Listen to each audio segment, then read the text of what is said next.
हर हर महादेव दोस्तों, आप सभी का स्वागत है हमारे आज के इस नए व्लॉग में। तो दोस्तों फ़िलहाल तो अभी खैर शाम हो चुका है। तो आज के इस व्लॉग में मैं आपको बताऊंगा कि कोचिंग में एक क्लास हुई रीजनिंग का, और रीजनिंग के क्लास में क्या चीज़ है जो मोस्ट इम्पॉर्टेंट थिंग होती है। अगर आप इस लाइन पर हो तो ये वीडियो आपके लिए बहुत ज़्यादा इम्पॉर्टेंट होने वाला है। जैसे कि रीजनिंग के जो क्वेश्चंस होते हैं वो नॉर्मल जो मैथ्स होता है वैसे ही होता है, लेकिन यहाँ पर मैथ्स से भी ज़्यादा रीजनिंग लगाना पड़ता है। इस अगर इसको हिंदी में बोला जाए तार्किकता, उसमें क्या चीज़ हो सकता है, उस चीज़ क्या चीज़ की संभावना हो सकती है, वो चीज़ हमको गेस करना होता है। उसके बाद उसको ईजी से जो उसके आंसर्स है वो हमको ला जा सकता है। ये दोनों जो एग्ज़ाम्स होते हैं उसमें भी होते हैं, प्री एग्ज़ाम में और मेंस एग्ज़ाम में।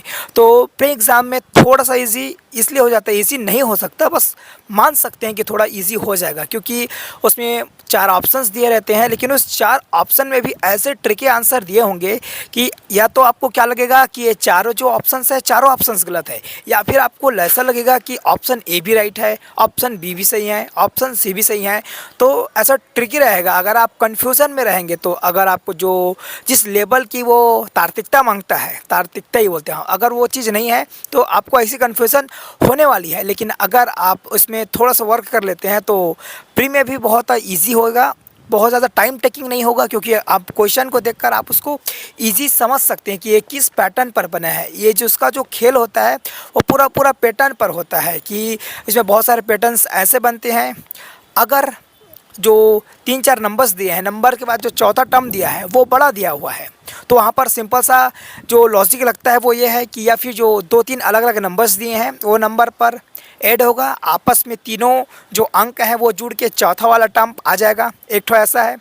नहीं तो होगा कि पहले दूसरे का इंटू करके थर्ड वाला जो टर्म है उसको प्लस कर दे, तब आंसर आ जाएगा।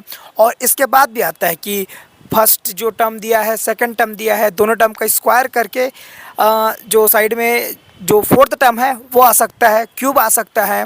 ऐसा भी होता है कि फर्स्ट टर्म में स्क्वायर लगता है, सेकंड टर्म में क्यूब लगता है, तब जाके उसका आंसर आता है। तो ऐसे अलग अलग प्रकार के पैटर्न बने रहते हैं। तो इसमें जो सबसे मोस्ट इम्पॉर्टेंट थिंग होता है वो है कि जो 1 से लेके 20 तक, सबसे पहले अगर आप स्टार्टिंग फेज़ में हैं तो 1 से लेके 20 तक के जो जितने अलग अलग जो नंबर्स होते हैं, इस सभी नंबर्स का आपको जो स्क्वायर होता है वो चीज़ याद करना होगा। और ये बहुत मतलब नंबर देखते साथ आपको यह आ जाना चाहिए कि ये इसका स्क्वायर है, इस तरह से याद होना चाहिए। और स्क्वायर्स के बाद क्यूब वो होना चाहिए कि 2 का क्यूब 8 होता है, 3 का क्यूब 27 होता है। ऐसा टाइप से आपको पूरा स्क्वायर और क्यूब वो तो याद हो ही जाना चाहिए। और अभी प्रेजेंट टाइम में जो पिछले साल तक जो क्वेश्चन है उसमें ये देखा गया है कि जो CGPSC है वो फोर्थ उसका जिसे 2 हो गया, क्यूब स्क्वायर बोलते हैं, फिर क्यूब बोलते हैं, उसके बाद उसके घात 4 होता है। तो घात 4 वाले भी क्वेश्चंस पूछ रहे हैं और घात 5 वाले भी क्वेश्चंस पूछ रहे हैं। तो अगर नीचे नीचे से अगर स्टार्ट करेंगे, जैसे आप स्क्वायर 20 तक का स्क्वायर याद हो गया, फिर 20 तक का क्यूब याद हो गया, उसके बाद कोशिश कीजिए कि वो बहुत अच्छा हो जाए। और ये दोनों जब हो जाए उसके बाद जो 20 है उसको 30 एंड 40 तक करने की कोशिश कीजिए, क्यूब और स्क्वायर ये करके। और ये सब भी हो जाए उसके बाद जो उसका घात 4 होता है, घात 5 होता है, वो चीज़ भी याद हो जाना चाहिए।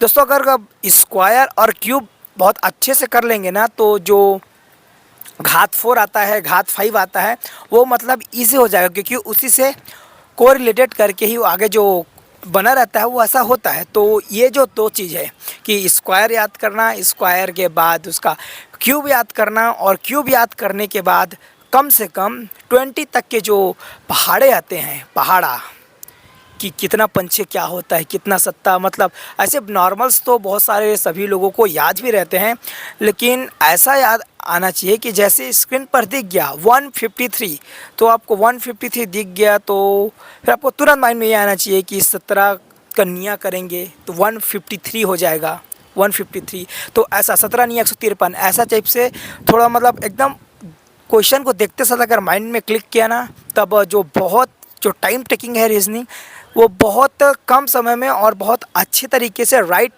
वो बन जाएगा। तो ये बहुत बेनिफिशियल होता है। एक तो समझो ये पहाड़ा याद होना, उसके बाद स्क्वायर याद होना और क्यूब याद होना। तो आज रीजनिंग का क्वेश्चन था, तो क्वेश्चन तो बहुत अच्छे अच्छे थे, बहुत ज़्यादा तार्किक थे। हम जिस हिसाब से मतलब क्या बोलते हैं उसको, हम क्या बोल रहे हैं, जैसा भी दिमाग लगा रहे थे कि ये क्वेश्चन ऐसे बनेगा, तो कुछ कुछ क्वेश्चंस तो बन जा रहे थे। लेकिन कुछ कुछ क्वेश्चंस को देखकर मतलब रीजनिंग बनाने टाइम ना ऐसा तार्किक लगता है कि वो कभी सोचे ही नहीं। खैर धीरे धीरे अगर उसको पढ़ते हैं तो वो माइंड में क्लियर होता है, माइंड में क्लिक करता रहता है। लेकिन अगर फर्स्ट टाइम देखोगे ना तो हंसी भी आ जाता है कि यार ये ऐसा कैसे होता है। जैसे आज ही एक क्वेश्चन था, तो उस क्वेश्चन में जैसे भी कंडीशनिंग क्वेश्चन दिया था, उसमें दिया था पहला पद दिया था, दूसरा पद दिया था और तीसरा पद दिया था। और वैसे ही दो ठो दिया था और तीसरे